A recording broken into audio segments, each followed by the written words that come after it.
Nous sommes le lundi 10 février 2025. Messieurs, dames, à toutes et à tous, merci de nous faire confiance. Bienvenue dans votre émission Grande Tribune.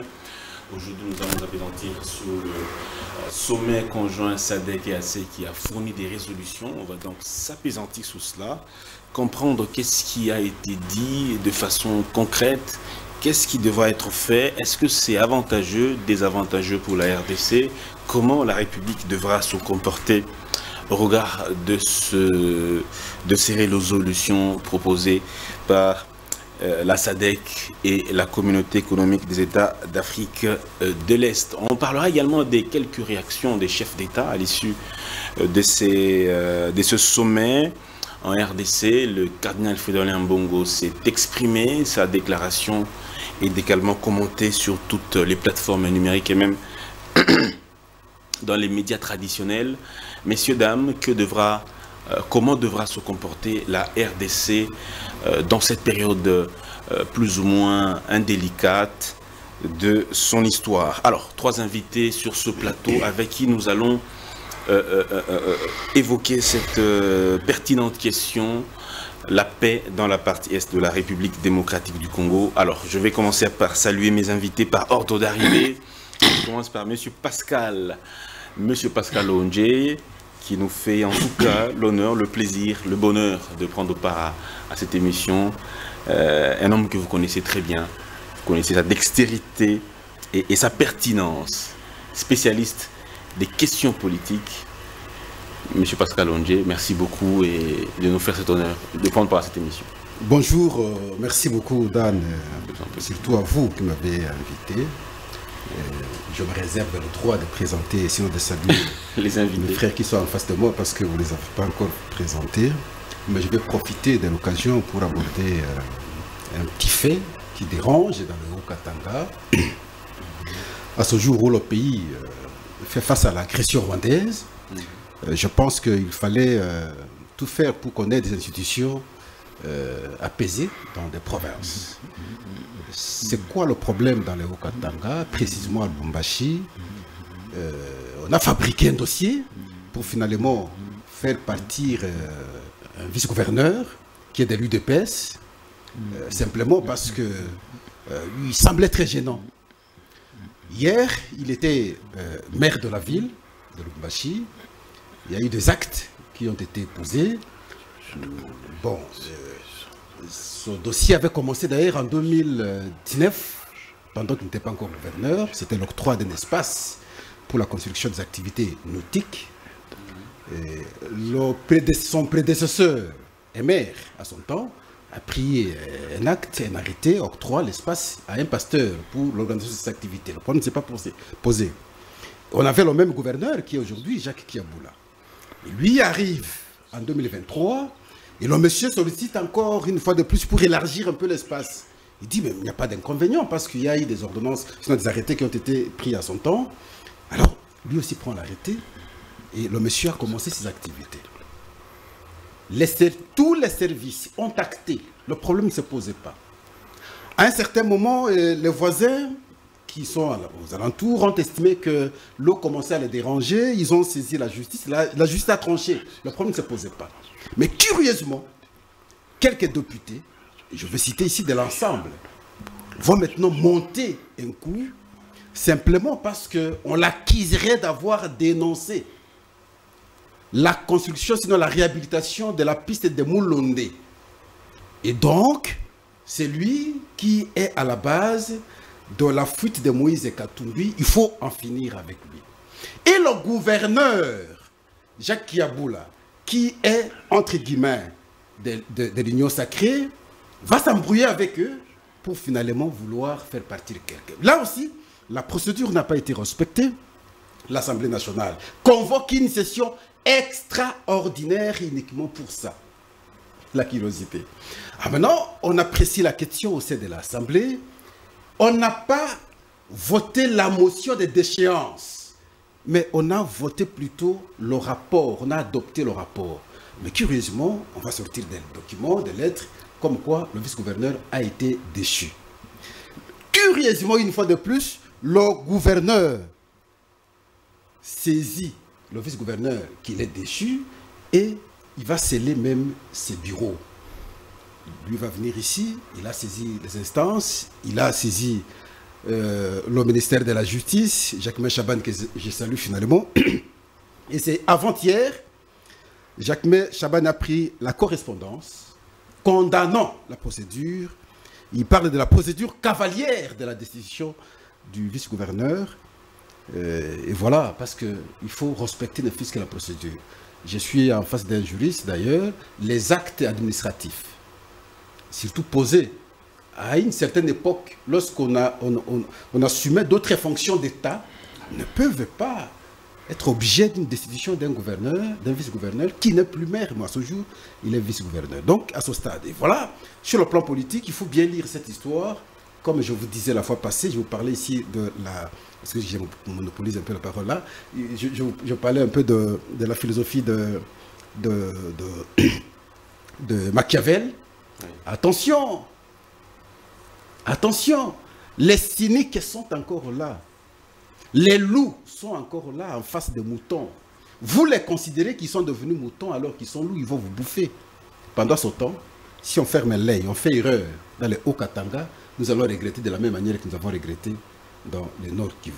Voilà, pour éviter cela, il ne faut pas chercher à déstabiliser les institutions sur ce stade de temps. Donc je pense qu'il va rentrer pour continuer son travail et ce sera à leur justice.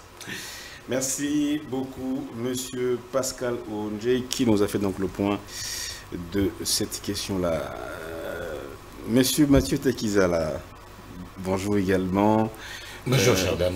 Merci beaucoup. Bonjour à tous les co-débatteurs qui sont là sur le plateau. Merci beaucoup de nous honorer par votre présence également. Ça fait un petit moment qu'on ne vous avait plus vu sur les petits écrans. Maintenant, vous êtes de retour.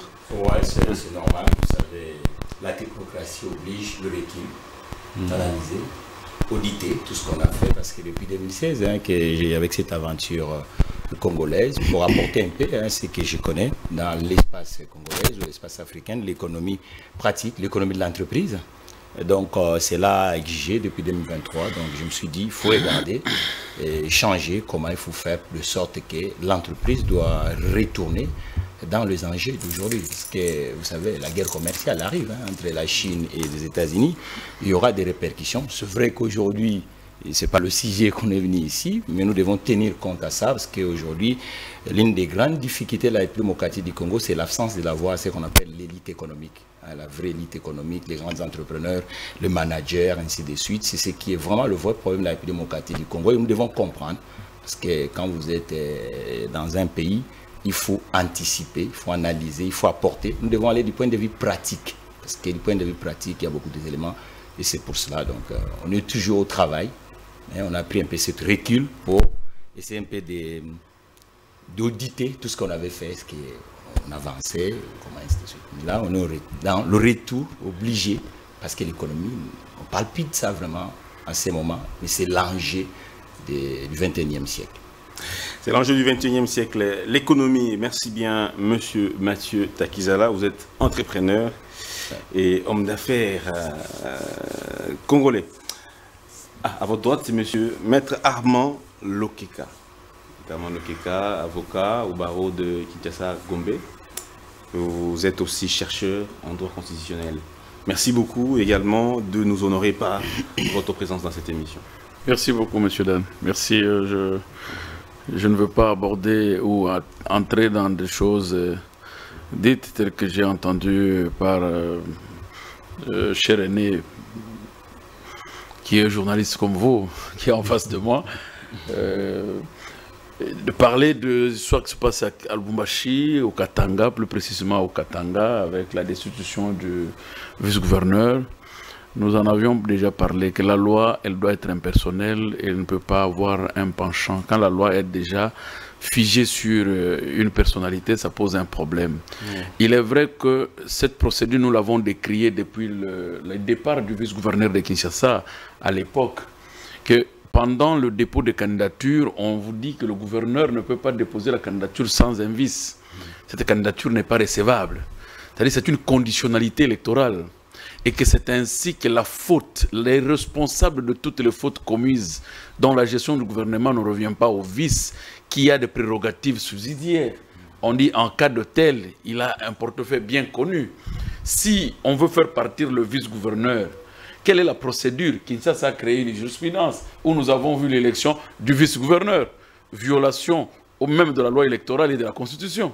On ne peut pas élire ou faire partir un vice-gouverneur sans faire monter la responsabilité à son titulaire qui le porte automatiquement. Non, c'est quand le vice-gouverneur ne peut pas tomber sans le gouverneur. Non, non. Nous l'avons dit à l'époque. Ouais. Autant que l'autre dépend du titulaire, le vice-gouverneur dépend. Si chacun amenait une candidature personnelle, là, les responsabilités sont partagées. Mais l'on vous dirait que le gouverneur dépose sa candidature avec le vice-gouverneur. C'est-à-dire, le vice-gouverneur est annexé à la responsabilité de la résolution du dossier du gouverneur. Si le dossier du gouverneur est irrégulier, quand la CENI rejette le dossier du gouverneur, il rejette automatiquement aussi le dossier du vice-gouverneur. C'est un ticket. Mais maintenant, dans la procédure de sanctions, nous voyons en RDC des jurisprudences qui dissocient la responsabilité, le gouverneur reste, le vice-gouverneur part. Ça, c'est un problème sérieux. Puisqu'on a été, pendant que ça a été fait, ça nous faisait plaisir, et pendant que ça s'est fait chez moi, maintenant, ça ne nous fait plus plaisir. Qu'à cela ne tienne, le vice-premier ministre, à son tour, il ne pouvait qu'orienter nos amis dans une procédure régulière. Puisque si ce sont des actes d'assemblée, ils ont le juge de contrôle, qui est la Cour constitutionnelle. Si ce sont des actes administratifs, ils ont le juge de l'égalité, qui est le juge administratif. Souffrons que le Congo chemine un peu dans le respect des normes. Ça sera, on va éviter tout ça. Et puis la qualité des députés qui analysent même des motions, ça pose aussi un problème. Non seulement de la mauvaise foi, comme l'on peut peut-être habiller, mais nous souffrons.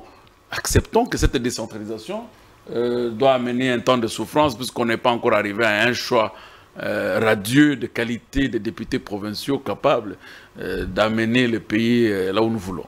Donc je demanderai à mon vieux de suivre le conseil de droit autant que ces actes peuvent être attaqués. S'ils sont irréguliers, ça sera annulé. Non, c'est déjà à la Cour constitutionnelle. Voilà. Merci. Merci beaucoup pour ce détail. Alors on va prendre rapidement notre sujet du jour.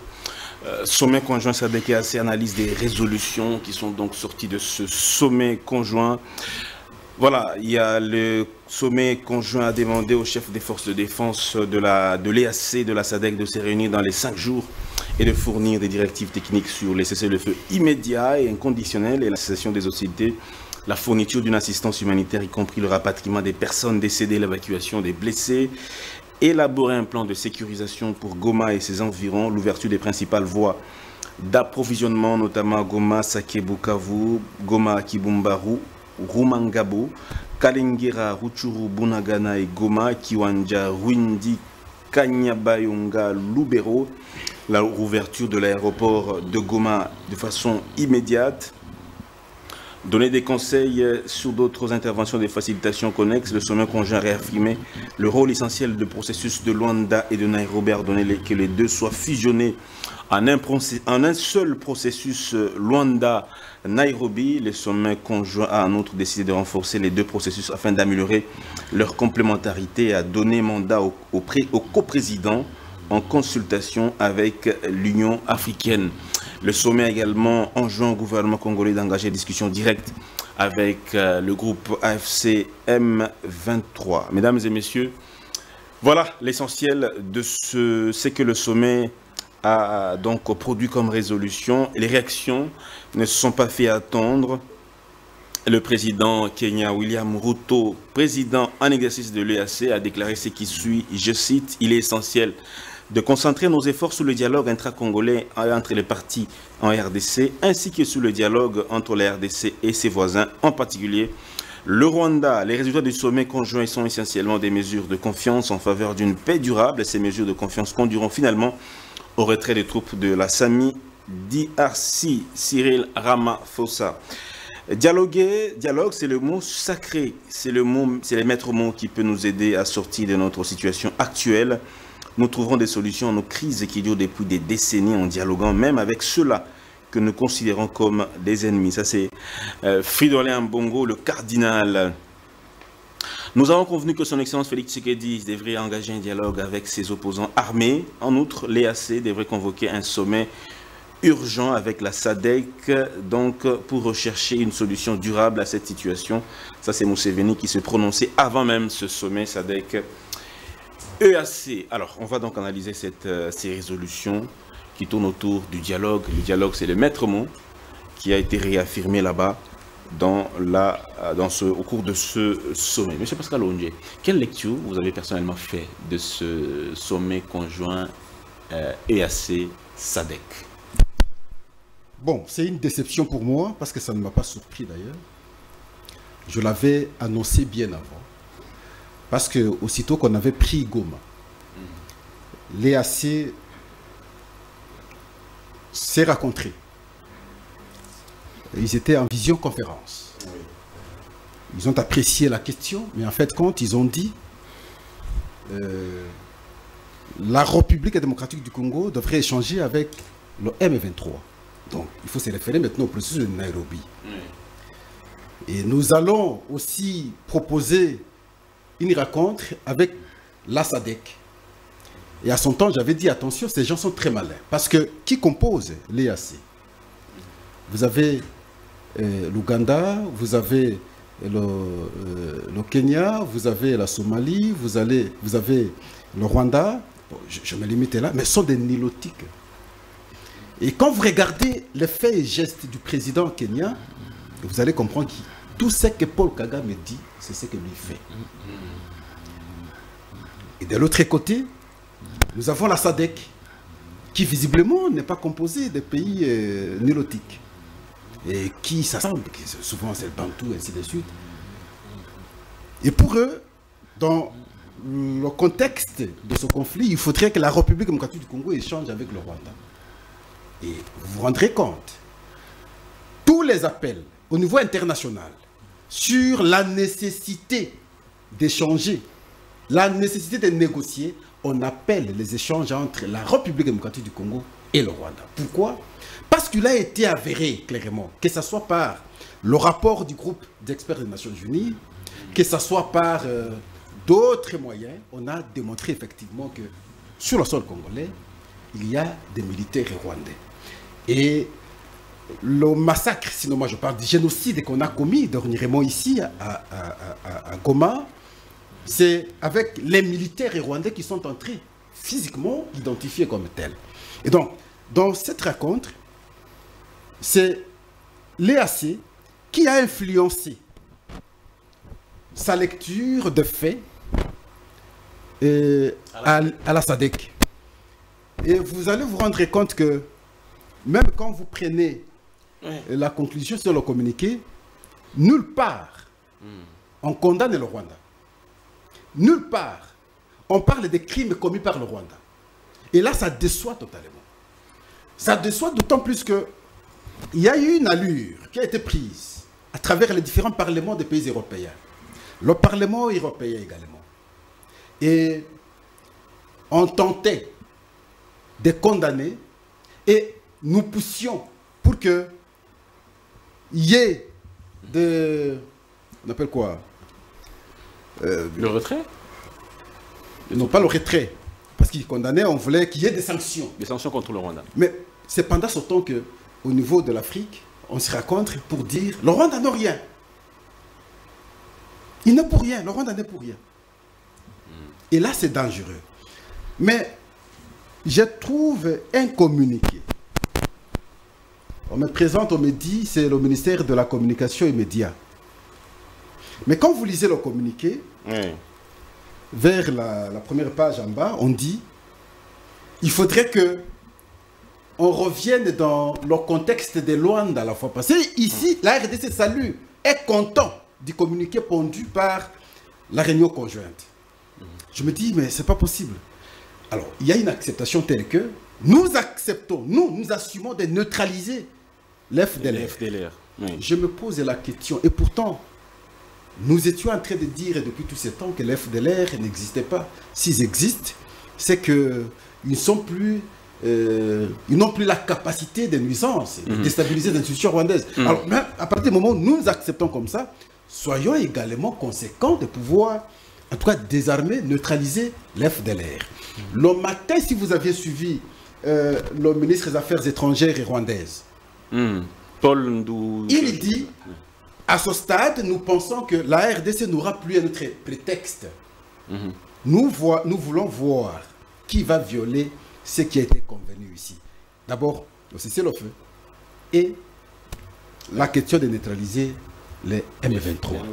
Enfin, les FDLR. Est-ce que nous serons à mesure de neutraliser les FDLR? Alors que la partie qu'occupe aujourd'hui le M23, c'est pratiquement à 90% la partie supposée être habitée par les fameux FDLR en question. Posons-nous la question jusqu'à ce stade et occupe la partie. Ils ont déjà neutralisé combien?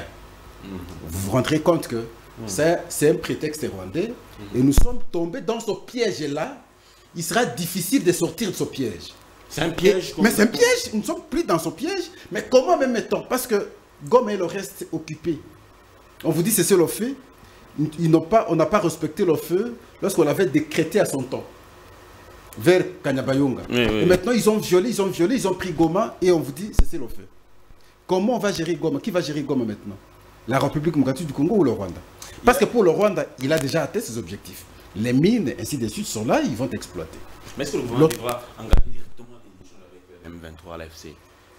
Vous engagez la discussion avec le M23, comme je vous ai toujours dit, vous devez être à mesure, 1, de respecter l'accord signé le 23 mars 2009 avec le CNDP. C'est cet accord qui donne nature aux 3 déclarations faites à Nairobi le 12 décembre 2013. Lisez et vous vous rendrez compte. Vous allez accepter de créer maintenant une police, n'est-ce pas, qui sera composée pratiquement de outils pour sécuriser la partie Est. Vous allez accepter aujourd'hui créer une zone commerciale à l'Est. Vous allez accepter maintenant le retour des réfugiés congolais qui sont au Rwanda, au Kenya et en Ouganda. Allez-vous accepter? Allez-vous intégrer maintenant les militaires dans le corps armé, une fois de plus sur le brassage, avec des gens incontrôlés? Allez-vous accepter aujourd'hui d'intégrer les acteurs politiques d'un 23 dans les institutions? Mais tout ça, ça se complique à quel niveau? Nous ne sommes pas identifiés et identifiables jusqu'ici. Comme Congolais. Oui, exactement, on n'a pas de carte d'identité. Vous allez faire ce brassage-là, comment vous saurez différencier que tel est Congolais, tel n'est pas Congolais? Et lorsqu'on a pris l'option de nous doter des cartes d'identité, c'est les mêmes qui ont monté des stratégies. Les Congolais étaient hébétés, ne comprenaient rien. On a combattu l'action simplement pour que les Congolais ne soient pas identifiés. Et nous étions là en train de rêver. À ce jour, le problème surgit une fois de plus. Mais comment nous allons faire cette opération à partir du moment où nous n'avons pas de pièces qui vont nous déterminer tel est Congolais, tel n'est pas Congolais? Et les Rwandais vous disent non, au Congo il y a des Rwandais, on parle au Kinyarwanda, et c'est comme ça, ça va créer l'ambiguïté. Tous les Rwandais qui vont vouloir devenir Congolais pour vous embrouiller vont le devenir. Encore que nous sommes aujourd'hui dans une position de faiblesse du fait qu'on ait pris une grande partie de notre parti. Et nous discutons en position de faiblesse. Merci beaucoup, M. Pascal, pour votre lecture par rapport à ce sujet. Monsieur, je vous passe également la parole. Vous avez suivi certainement l'actualité, le communiqué conjoint, les résolutions. Vous en faites personnellement quelle lecture par rapport à ce qui a été dit? Chère dame, vous savez, actuellement dans l'humanité, il y a presque 2 conflits ou 3 conflits, le Palestine, l'Ukraine et la République démocratique du Congo, qui est sous le projecteur du monde. La particularité en est que c'est de la République démocratique du Congo, ça fait 3 décennies que ces conflits perdurent. Nous voyons que tous les États sont en train de reconnaître qu'il y a un État voisin qui envahit un autre État. Mais on ne va pas du point de vue pratique. Vous savez, dans la première prise de parole, j'ai dit le pratique est essentiel. Et quand vous voyez l'évasion russe du côté de l'Ukraine, l'OTAN et toute la communauté internationale agit. On voit que nous envoyons des contingents, les armes, et là, on ne cache pas. Mais en ce qui concerne la République démocratique du Congo, c'est toujours, voilà, il faut qu'il doit cesser. Mais non, mais la personne est déjà dans un autre État. Ils ont violé l'intégrité d'un autre État. Lorsqu'on voit qu'il y a une force étrangère qui occupe un autre territoire, qu'est-ce qu'on fait? Il faut aller du point de vue pratique, le faire sortir d'abord chez un autre État. Parce qu'aujourd'hui, les militaires étrangers sont en République démocratique du Congo en violation de tous les textes. En commençant même de l'organisation des 45, qui réunit les États pour, lorsqu'un ami est touché, nous devons combattre pour sauvegarder l'intégrité territoriale de la République démocratique du Congo. Mais aujourd'hui, maintenant, ces soldats qui occupent le territoire congolais, qui amènent beaucoup de manques à gagner pour la République démocratique du Congo, pillage des ressources, étouffement de l'économie locale congolaise, parce qu'il faut évaluer, perte de vies humaines, parce que quand il y a un conflit, lorsque nous disons cesser les faits, il faut déjà commencer à rappeler à ceux qui ont fait bavure en disant « Vous avez tué tant et regarde ce qu'on va vous condamner. » Aujourd'hui, non, il faut dialoguer. Mais maintenant, non. Oui, mais c'est ce que nous disons, c'est des poids de mesure, des poids de mesure. Ça veut dire que logiquement, aujourd'hui, la communauté internationale, il y a des résolutions. Les organisations sous-régionales, on parle de la SADC et l'EAC, mais ces organisations sous-régionales, on a vu en 1998, ce n'est pas la première fois que ce genre d'histoire arrive ici.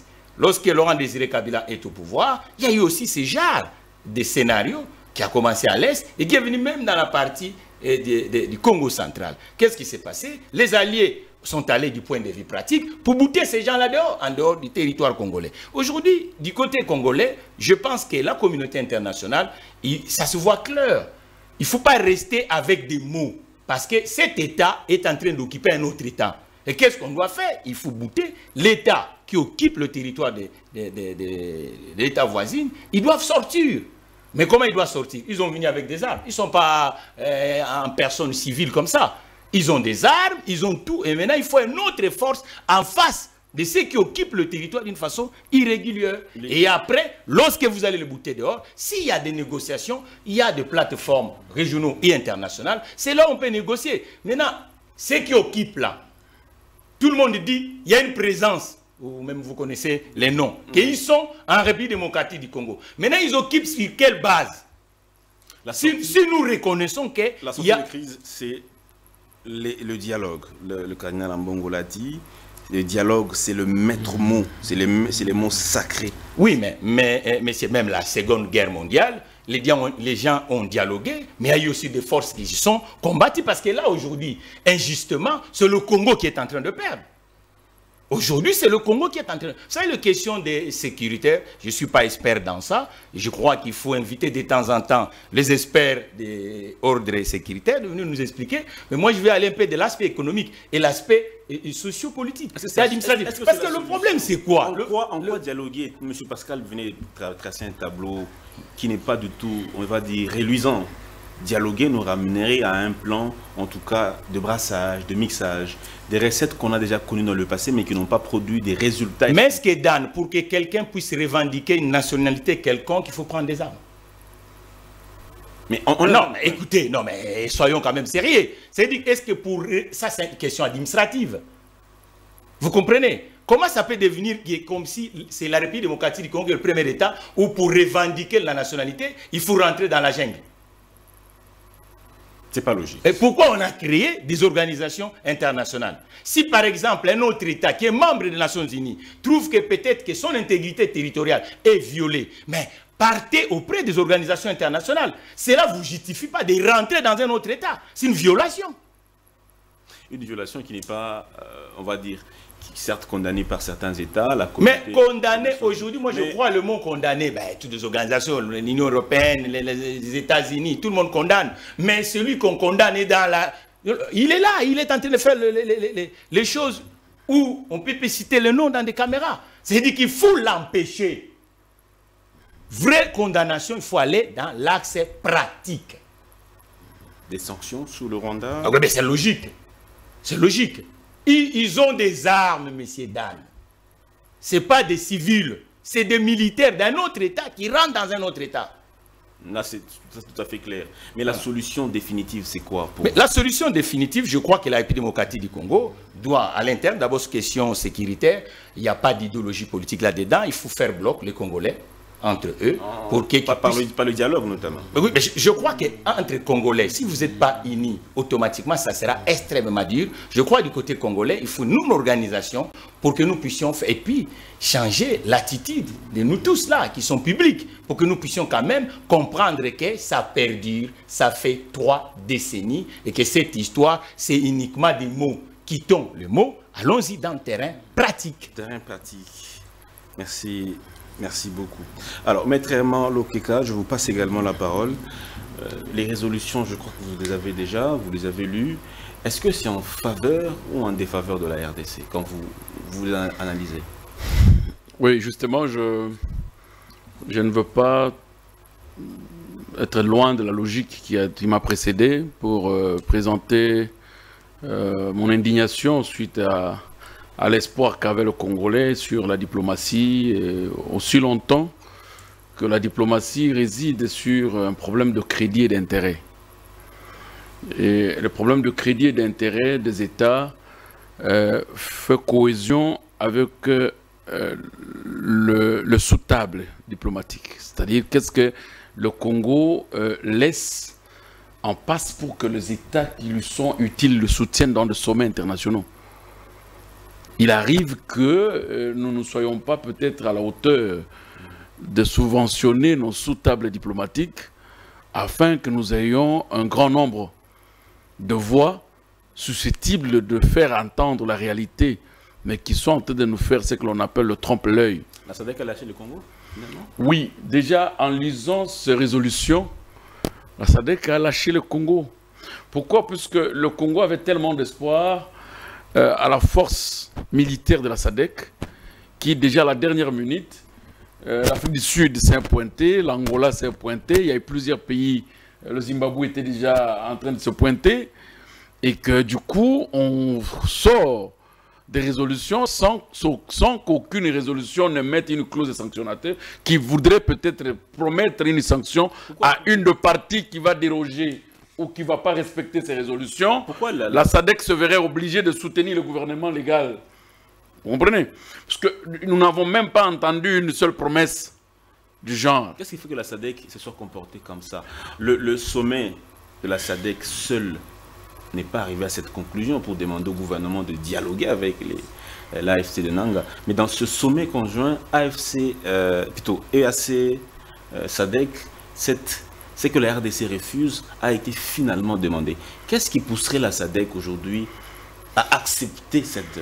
La SADC ne pouvait pas dire à la RDC que non, écoutez, mettez de militaires pour combattre contre comment vous l'appelez, M23. Entre-temps, il se trouve que toute une province de la RDC est déjà récupérée par ses envahisseurs et que devant cette évidence diplomatique, nous ne sommes pas venus ici discuter sur les modalités de faire la guerre au Rwanda, qui fait partie aussi de la SADC et qui fait partie de l'EAC, mais nous sommes venus chercher des solutions.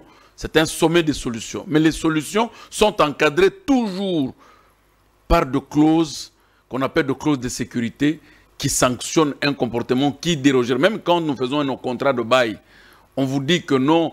En cas de conflit résultat de ce présent contrat, voilà la personne habilitée de trancher ou de nous interpréter ceci. Mais ces clauses contredisent la position du gouvernement d'aujourd'hui. Oui, puisque... En tant qu'État souverain,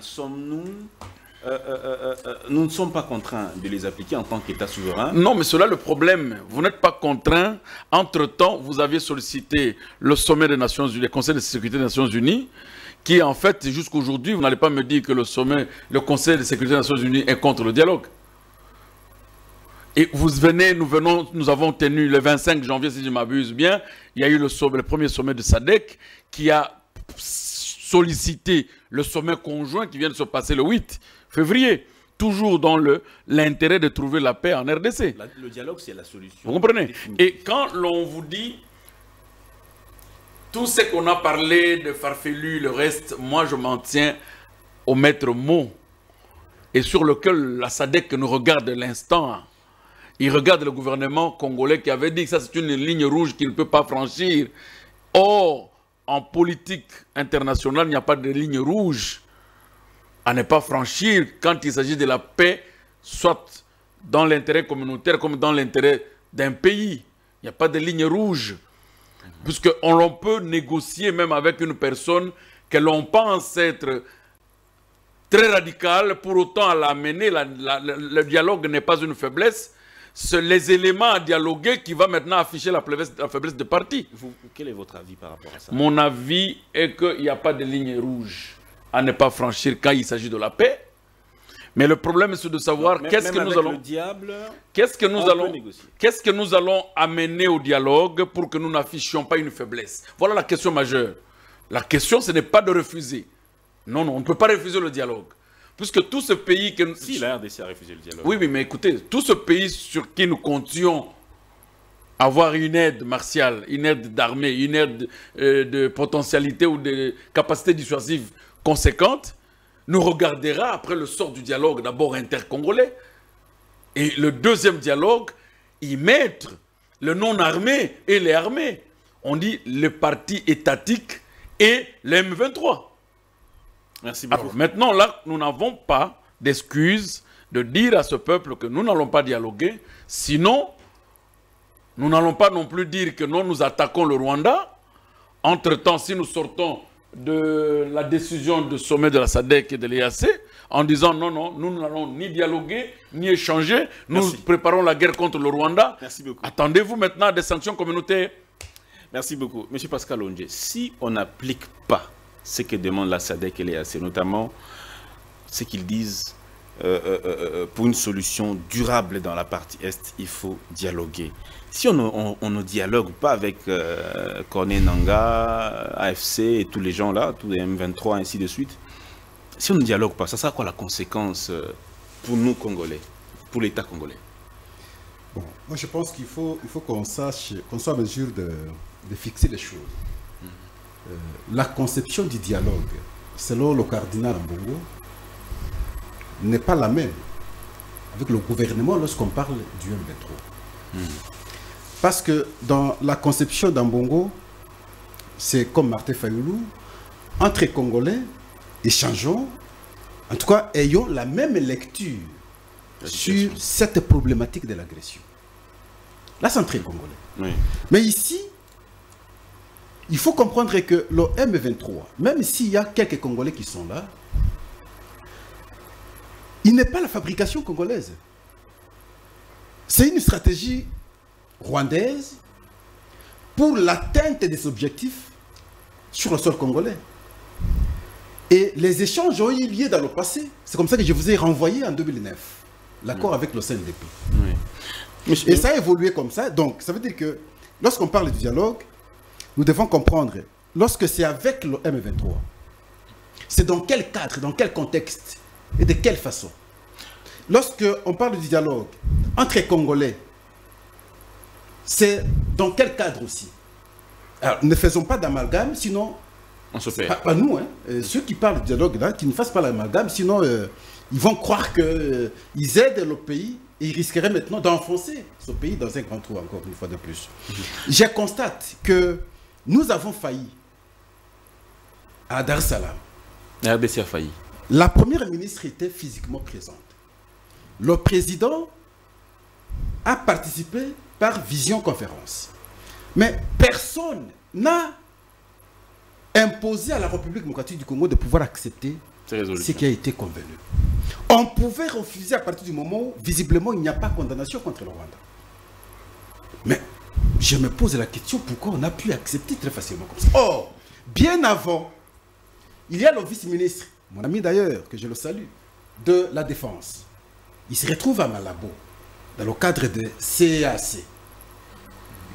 Là, on discute, on pond la résolution, enfin, un communiqué plutôt. Il constate qu'on n'a pas condamné le Rwanda. Il refuse d'apposer sa signature.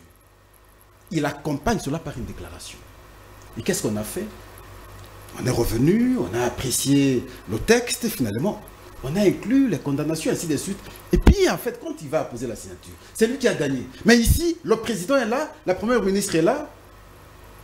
On cautionne ce que nous sommes en train de dénoncer ici. Vous prenez le texte, nulle part où on condamne le pays agresseur. Nulle part où on parle de l'agression. Nulle part où on fait allusion aux morts. Mais qu'est-ce qu'il faudra faire pour la RDC actuellement, au regard du communiqué conjoint, au regard de la sortie médiatique du cardinal Ambongo et au regard même de l'initiative de la 5O-ECC? Je crois que vous avez suivi le pasteur Eric Senga et l'abbé Cholet qui ont dit clairement qu'ils vont également consulter l'AFC de Corneille Nangaa parce qu'ils faisaient partie également du problème. Vous savez, qu'est-ce que vous... Corneille Nangaa n'a rien à voir avec la discussion de Nairobi. Il n'était pas encore né. La discussion de Nairobi, je vous ai toujours dit. On a vu qu'il a créé cette alliance-là avec tous ces Non, groupes il n'est pas armés. encore né. C'est un enfant, lui, ne comprend rien. Il n'a pas encore de dents jusque-là. Je vous renvoie toujours à l'accord signé le 2009. Et cet accord, quand vous prenez l'accord 4 d'Addis Abeba, signé le 24 février 2013, je vous ai toujours dit, vous lisez l'accord 4, vous lisez l'accord du 23 mars 2009, vous verrez que tout ce qu'on avait prévu dans cet accord de 2009 revient dans l'accord d'Addis Abeba.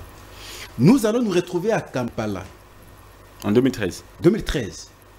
Quand vous prenez le draft, parce que finalement la signature n'a pas eu lieu, quand vous prenez le draft, c'est l'intégralité de l'accord signé en 2009. L'intégralité. C'est l'intégralité. Et lorsque vous allez maintenant à Nairobi pour parler des 3 déclarations, c'est la suite logique.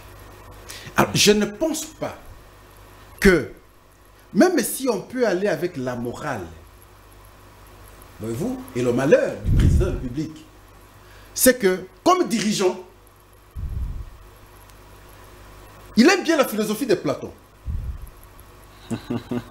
Non, n'allez pas en politique avec la morale. Mais le pire aussi, c'est que lorsqu'on est trop cynique, c'est pas bon. Ça ne réussira pas. Ne vous considérez pas mouton. Soyez un loup. Mangez les autres animaux. Ouais. C'est de cette façon. Parce qu'il est allé comme un mouton, avec la morale, qu'est-ce que le président a fait? Le président a amené le pays à l'EAC. Vous voyez-vous? Et regardez aujourd'hui comment l'EAC réagit. Le président n'a pas compris qu'ils sont des néotiques. Ils avaient un plan contre la République démocratique du Congo. C'est maintenant qu'ils commencent à se rendre compte. Ça a été une erreur. Ça a été une erreur. Aussi, ne pensons pas que le Rwanda est là parce qu'il aura pitié de nous. Nous avons beaucoup fait des déclarations. Non. Imaginez combien d'incursions le Rwanda a fait sur la RDC. C'est autant de fois. Est-ce qu'il a gagné ce qu'il a besoin depuis longtemps?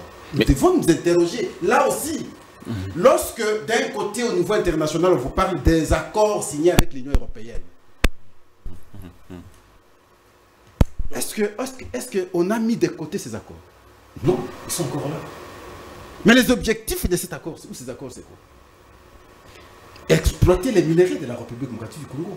Qu'est-ce que nous avons fait face au Rwanda qui a cet accord, qui marche sur nous?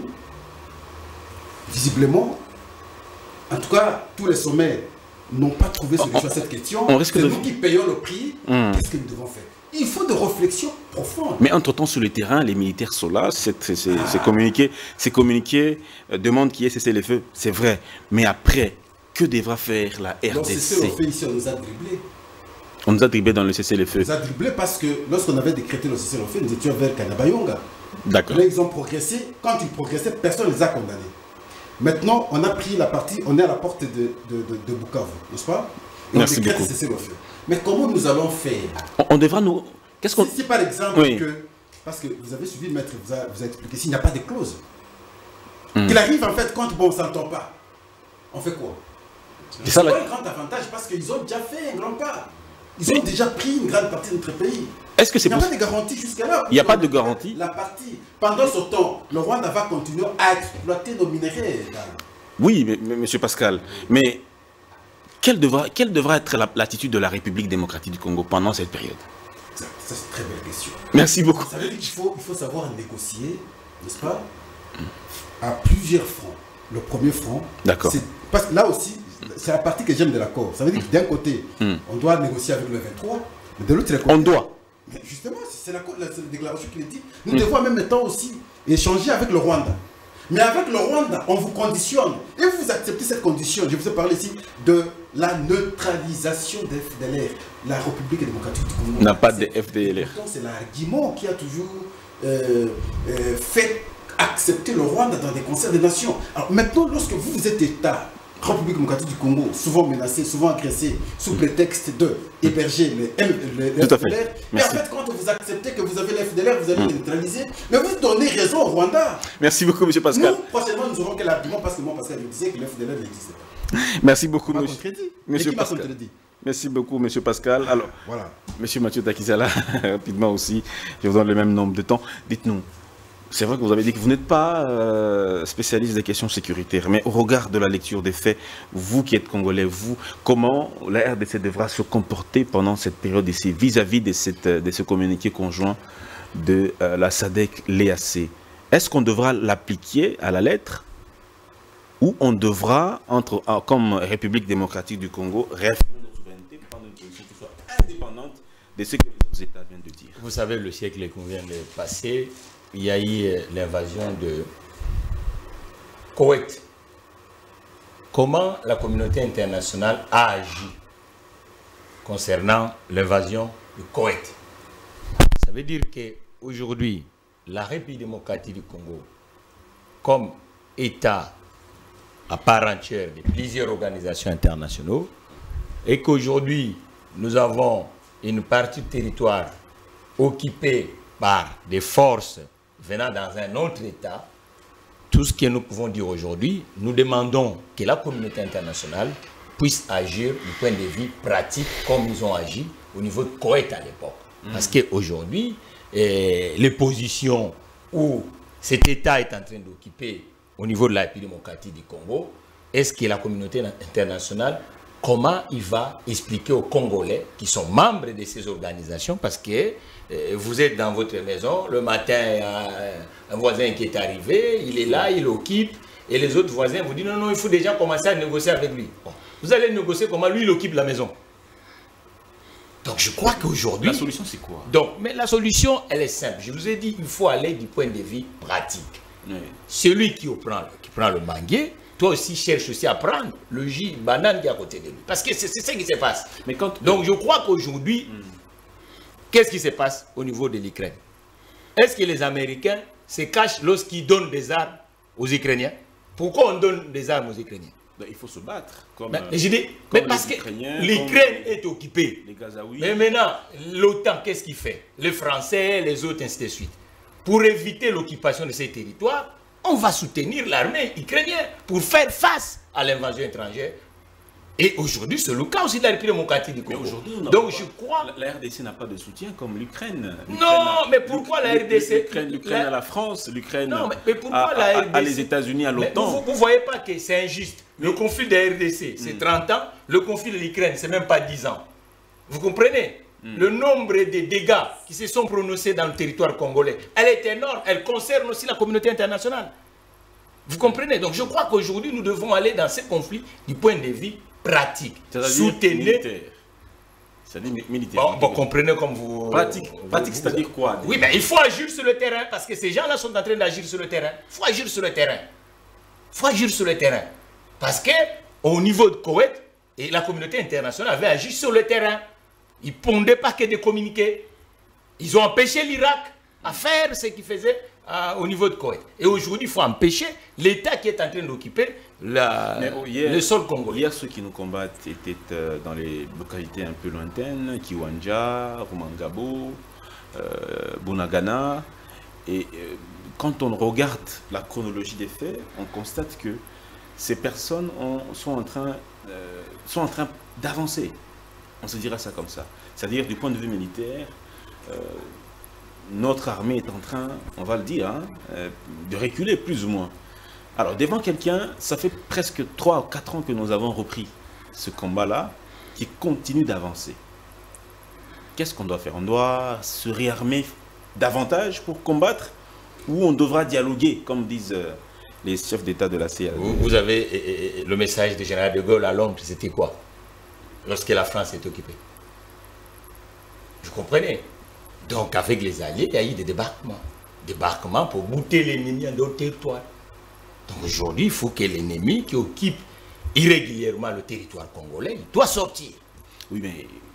Donc s'ils veulent des négociations, première chose, qu'ils disent à leurs poulains là de sortir et après on va négocier. Donc il faut que les poulains sortent. Parce qu'ils occupent le territoire d'une façon irrégulière. Qui sortent et puis s'il y a des négociations, les instances sont là. Internationaux, ils vont poser leurs points et les négociations. La République démocratique du Congo ne va pas changer l'adresse. Il restera toujours cet État au milieu de l'Afrique et s'il y a des dommages pour eux, bon, ils peuvent voir ça différemment, d'une façon administrative, mais pas en occupant un territoire irrégulièrement. Merci beaucoup, Monsieur Mathieu Takizala. Vous êtes pour l'aspect pratique ou militaire.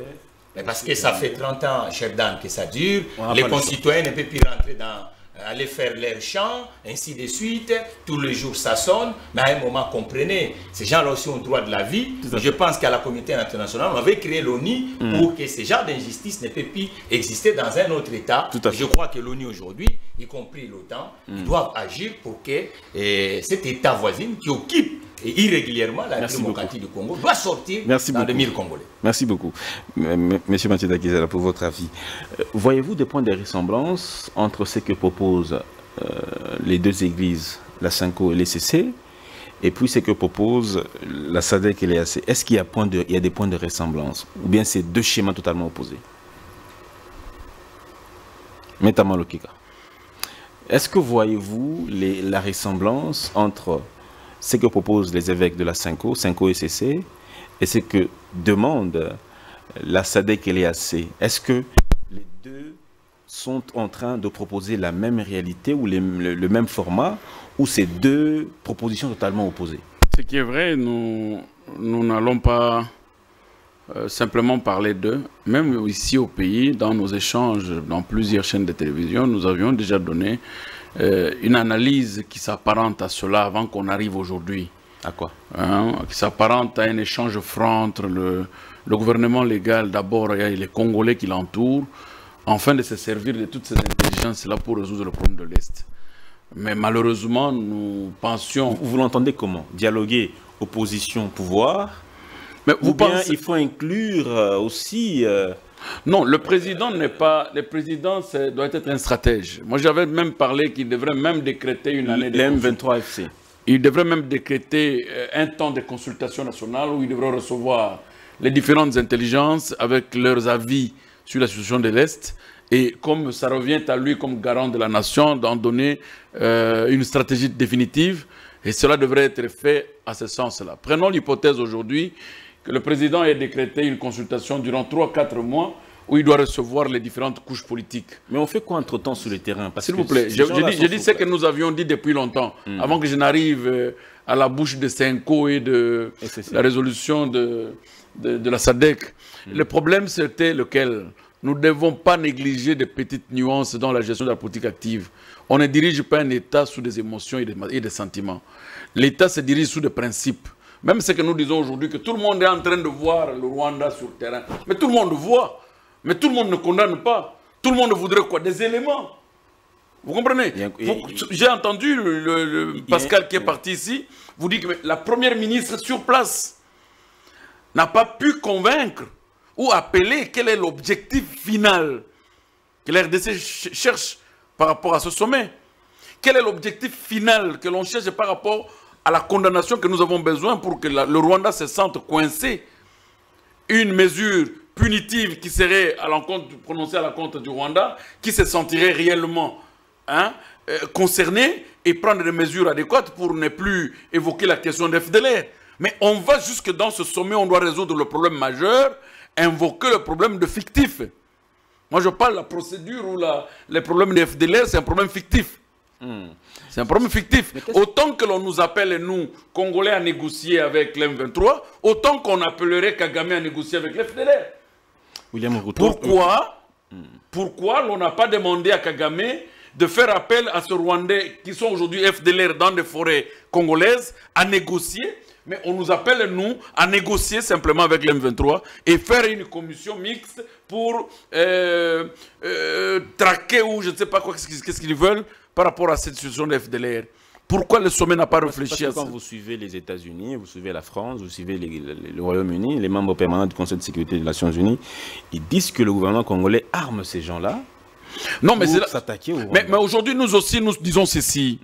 Le Congo dit que le gouvernement rwandais, qui n'a jamais nié de sa présence au Congo illégalement, au motif de tuer, de piller ce qui est dans le sol congolais. Pourquoi l'accord ou les résolutions ne pouvaient pas se centraliser ou se conclure sur un arrangement ou un dialogue qui serait entre l'FDLR et le Rwanda? Puisque si le gouvernement congolais arme l'FDLR, mais le gouvernement congolais est attaqué par le Rwanda, et en attaquant le Rwanda, il y a le peuple congolais qui en pâtisse, il y a le pillage, il y a mort, il y a violation.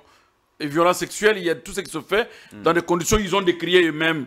Pourquoi n'ont-ils pas réfléchi sur un accord qui devrait avoir lieu entre le Rwanda et ses frères rwandais qui sont dans la forêt?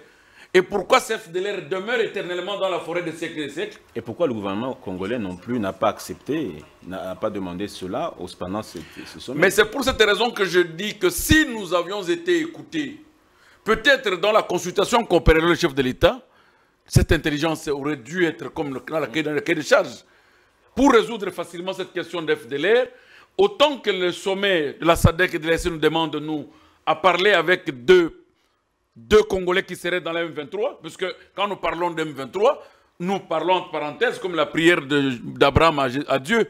Seigneur, tu veux brûler Sodome, mais si tu trouves 2 saints, 2 parfaits, 2 justes, le Seigneur dit non, non, je ne vais pas brûler. C'est-à-dire, même si nous parlons que tous sont rwandais, mais s'il y a 2 Congolais qui sont là, nous acceptons de les appeler chez nous, on discute en tant que Congolais. Mais pourquoi cet accord ou ces résolutions ne pouvaient pas analyser la situation de ces Rwandais qui sont dans le sol congolais, irrégulièrement appelés FDLR, qui n'ont jamais attaqué une seule province du Rwanda?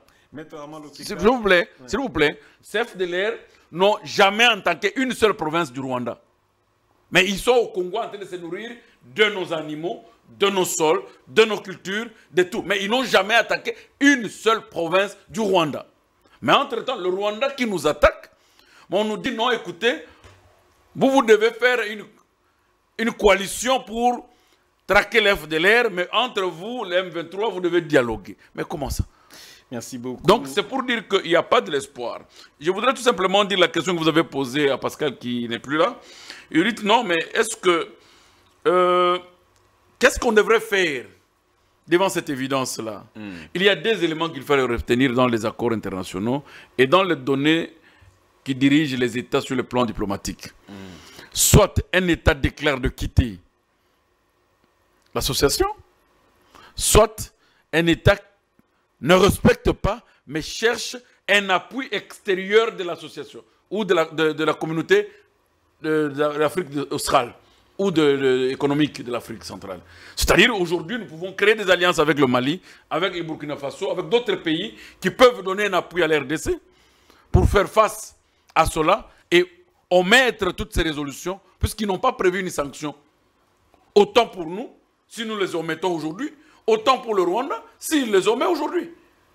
Donc, autant que la communauté australe de l'Afrique, la SADC plutôt, n'a pas pu mettre de clauses sanctionnateurs par rapport à la situation actuelle de la RDC, autant que la RDC aussi peut dire non, je ne trouve rien d'important à exécuter, je tourne à chercher un appui militaire, un appui matériel dans d'autres États qui n'ont pas signé, entre autres le Mali, entre autres le Burkina Faso. Merci beaucoup. Donc cela peut être arrivé. Mais pour que cela réussisse, la condition préalable, il faudra avoir déjà un certain crédit notoire des responsables du pays.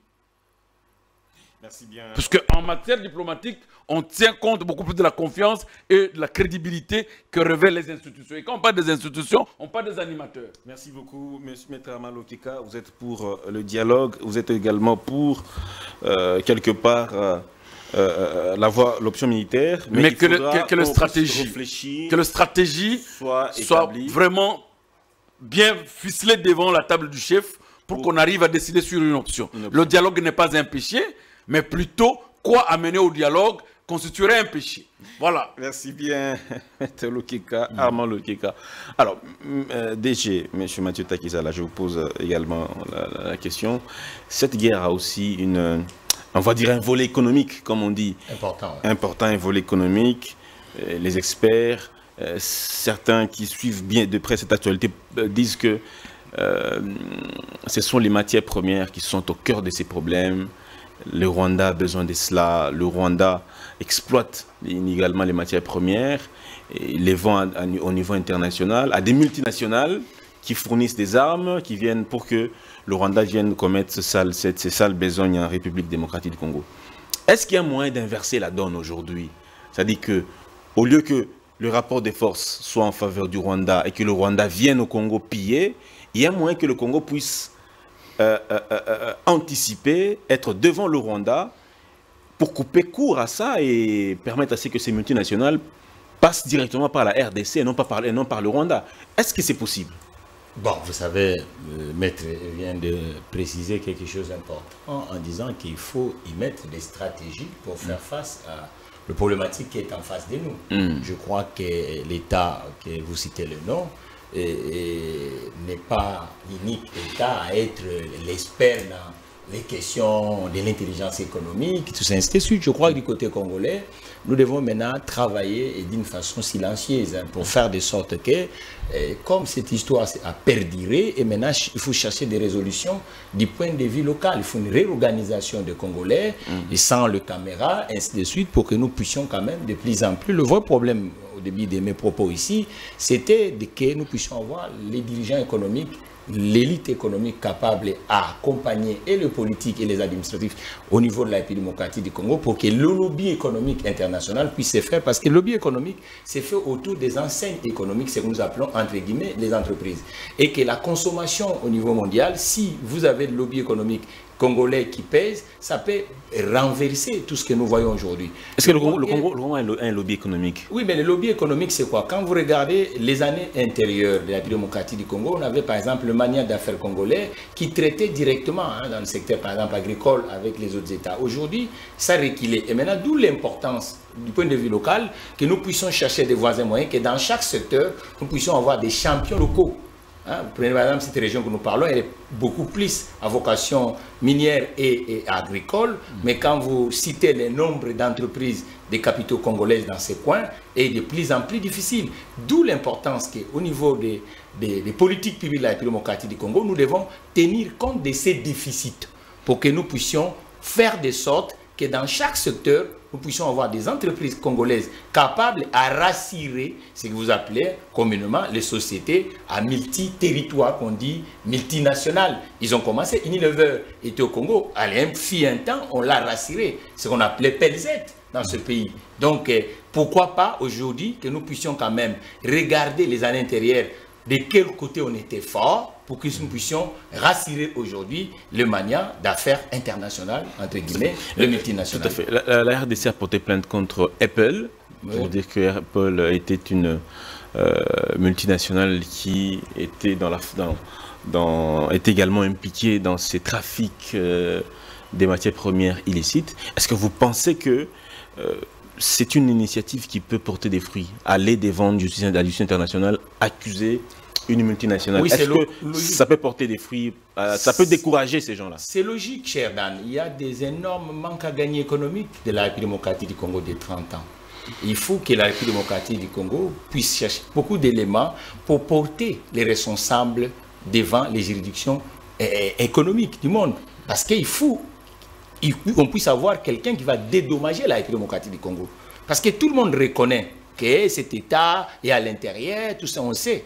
Et les territoires qui sont en train de prendre, il y a des gisements miniers congolais. Mais lorsque vous exploitez illégalement le matière d'un peuple, et qu'est-ce qu'on va vous demander? On va vous demander des dommages intérêts. Donc la République démocratique du Congo doit s'armer aujourd'hui à faire des sautes, à part faire face avec cette invasion, mais le manque à gagner économique, il faut que cet État, un jour, il doit nous payer ça, parce qu'il a fait vraiment du tort à l'économie congolaise depuis 30 ans. Il rentre, ils pillent, ils freinent, ils tuent. Parce que vous imaginez le nombre de mains qu'on a perdu depuis 30 ans à l'est de la République démocratique du Congo. Ces femmes et des hommes, ça devait être... Ça n'a pas commencé aujourd'hui. Ils ne ressourcent. Ça n'a pas commencé aujourd'hui. Léopold II a coupé les mains. Ça n'a pas commencé aujourd'hui. À l'époque, même Léopold II aujourd'hui, vous savez qu'à un moment, la Belgique commence à reconnaître la plupart des bavures qui ont été faites au niveau de la République démocratique du Congo. Je crois que ce qu'eux, ils sont en train de faire aujourd'hui, il y aura un jour, ils vont dédommager les Congolais. Parce qu'ils sont en train de prendre plaisir. Mais il y aura des conséquences. Il y aura vraiment des conséquences dans l'ordre économique parce qu'aujourd'hui, vaut mieux faire ce que l'Allemagne est en train de faire aujourd'hui avec la France que de continuer les erreurs de l'autre fois que les Allemands ont cru qu'il fallait occuper l'Europe. Non, ça, c'est pas comme ça que les États africains vont avancer. Mais il ne faut pas aussi être hypocrite dans des organisations sous-régionales. Il faut que les choses soient quand même d'une façon claire et lisible. Parce qu'aujourd'hui, on rentre à l'intérieur des organisations internationales pour trouver aussi une protection. Mais malheureusement, des organisations internationales, qu'est-ce que nous voyons? Sur le cas de la République démocratique du Congo, on dirait qu'il y a que le Congo qui doit respecter, mais les autres États ne peuvent pas le respecter. Et la République démocratique du Congo doit faire de sorte qu'ils puissent faire que dans cet écosystème mondial, qu'il puisse avoir aussi des entreprises congolaises capables à l'aider dans l'aventure économique mondiale. Sinon, on va commencer toujours à dire, vous savez, ce sont des multinationales, tout ça, ainsi de suite. La SNEL aussi peut devenir multinationale, même la Régie des eaux. Maintenant, il faut mettre l'intelligence du management économique autour de nos valeurs économiques qui sont jurées avec le démocratique du Congo. Je crois que ça peut se faire. C'est à nous maintenant, comme Maître Armand dit tout à l'heure, réunissez les experts autour des enjeux de la République démocratique du Congo. Réunir les experts autour des enjeux de la République démocratique du Congo. Question de se tirer d'affaire. Maître Armand Lokika, observateur de questions d'actualité, vous suivez les faits. Est-ce que vous avez l'impression que c'est une répétition de l'histoire, ce que nous vivons aujourd'hui? Non, ce n'est pas de soi. Ce n'est pas de soi que la répétition est constatée. Une recrudescence, c'est aussi une partie de la volonté de celui qui détient la clé. Parce que l'on ne peut pas revenir sur une chose après chaque 20 ans ou après chaque 30 ans, le Congo revient sur la même chose. Non. Aujourd'hui, nous venons d'un grand débat de changement de la Constitution. C'est-à-dire que le Congo doit retourner encore dans un néant, en train de créer un motif de changer. Aujourd'hui, nous voulons revenir dans les dialogues. Qui du reste, l'aboutissement de ce dialogue constitue déjà un événement politique qui va encore retourner le Congo dans les ambitions particulières de chacun qui voudrait avoir une partie de pouvoir. Et automatiquement, c'est le partage qui va y revenir. Qu'est-ce que nous devenons? Nous devenons en 2021. Donc, par conséquent, le dialogue en interne, concrètement, ça ne va pas produire quelque chose de constitutionnel. Puisque le problème sur lequel je vous ai parlé ici, les institutions de l'État ou les institutions doivent être crédibles. Et parler de la crédibilité des institutions, très souvent, ce n'est pas en termes de personnes morales, c'est en termes d'animateurs. Et que autant que nous ne sommes pas en train de nous confier à une responsabilité des animateurs qui sont en place, il y aura des contradictions. Les Congolais ne vont pas s'accepter dans cette conférence. Si cette deuxième conférence, c'est, comment on appelait ça, la conférence date de Tshisekedi, c'était comment en 90 nationale souveraine. Conférence souveraine, tout ça, ça sera peut-être une deuxième, je ne sais pas, qui va encore accoucher peut-être une transition. Donc le Congo est toujours en train de faire 1, 2, 3, 4, même place, il est en train de taper le pas au même endroit par la mauvaise volonté de nous-mêmes Congolais. Parce que je veux vous dire une chose. Ce que nous vivons aujourd'hui, c'est la conséquence des Congolais. Des Congolais eux-mêmes. C'est pas le Rwanda. Non, écoutez, moi je voudrais d'abord dire aujourd'hui, si le Rwanda a connu les petits sentiers du Congo, c'est par qui? C'est par nous-mêmes, non? Nous devons montrer, voici, ça c'est la maison de mon grand-père, ça c'est ceci. Prenons même la brève histoire, la petite histoire de pas longtemps avec Mouzé et l'entrée à Fidel. Mouzé est arrivé avec nos amis. Par quelle piste? Nous les avons fait entrer dans des chantiers chez nous, parce qu'on ne voulait plus du dictateur. Arrivé au pouvoir, Mouzé se rend compte que non, le schéma par lequel il a pris n'était pas rationnel par rapport à l'intérêt de son peuple, par rapport à l'intérêt de lui-même en tant que Congolais. Il a déclaré tout haut que non, je ne saurais plus rester avec vous. Mais entre-temps, c'était déjà trop tard. C'était trop tard. autant qu'ils ont déjà pointé des gens partout, dans l'administration publique, dans l'armée, même autour de qui que ce soit. Nous commençons à parler du Rwanda par rapport à la forme des Tutsis, ou bien nous parlons du Rwanda par rapport à l'idéologie. Le Congolais doit comprendre que le Rwanda n'est pas par rapport à la forme des Tutsis. Ou tout celui qui a la forme de Kagame, c'est celui-là qui est rwandais. Non. Nous avons des Rwandais qui n'ont pas la forme de Kagame, mais qui sont rwandais en RDC. Le problème maintenant, c'est le problème de savoir comment mettre un éveil stratégique. Une anticipation pour avoir un Congo uni, fort et prospère. Une anticipation pour avoir un Congo sans infiltration. Pour qu'on évite de stagner au même endroit. Nous allons aux élections, on revient au dialogue. Nous allons aux élections, on revient au dialogue. Nous allons aux élections, on revient au dialogue. Nous devons impérativement en discuter au fond. Et ça doit constituer une question fondamentale. Discuter avec? Comment? Dans quel cadre? En discuter. Non, mais attends. Dans quel cadre? Mais je vous ai parlé de la conférence nationale souveraine. Vous pensez que cette conférence nationale souveraine était appelée par rapport à une guerre? On ne l'a pas convoquée par rapport au motif d'une guerre. C'est au motif de la fissure qui s'est créée sur le plan étatique. Ça va résoudre quel problème, forcément? Mais ça résout le problème de stagnage. Aujourd'hui, vous le refusez, mais tous les États de la SADC vous obligent. Ça va résoudre la question sécuritaire? La question sécuritaire, c'est résolu. Comment? Par un dialogue. Mais, papa, mais comment tu dis? Mais le dialogue est une arme aussi, comme l'arme militaire. Le dialogue est une arme. On a eu beaucoup de dialogues. Kabila en a fait sa façon de gérer. S'il vous plaît, il ne refusera jamais, même 50 ans, s'il est question de l'intérêt général de ce peuple, nous ne pouvons pas refuser le dialogue. Pourquoi? Je vous ai dit, le dialogue en soi n'est pas un vice. Mais qu'est-ce que l'on amène au dialogue pour aller négocier avec son adversaire? C'est là le problème. Vous comprenez? Quel est le cahier de charge préparé par le gouvernement? Le sommet n'a pas été mauvais que ce soit convoqué. Mais nous décrions la faiblesse d'arguments qui n'a pas pu être entendu en fait. Qui n'a pas sonné concrètement pour faire entendre la volonté du Congo par rapport à ce sommet de la SADC. C'est là le problème. Le problème, c'est qu'on ne peut pas centraliser le débat sur dialogue ou pas. Le dialogue, il est important. Mais qu'est-ce que nous allons amener au dialogue? Même avec l'ennemi, nous avons vu au Rwanda, les présidents congolais et les présidents rwandais ne se sont pas rencontrés en Angola. Ils se sont rencontrés en Angola. Est-ce qu'il y a autant qu'ils se sont tués? Autant qu'ils se sont battus? C'est-à-dire que le dialogue, c'est une rencontre, des discussions où chacune des parties peut faire des concessions pour trouver un consensus. Vous comprenez?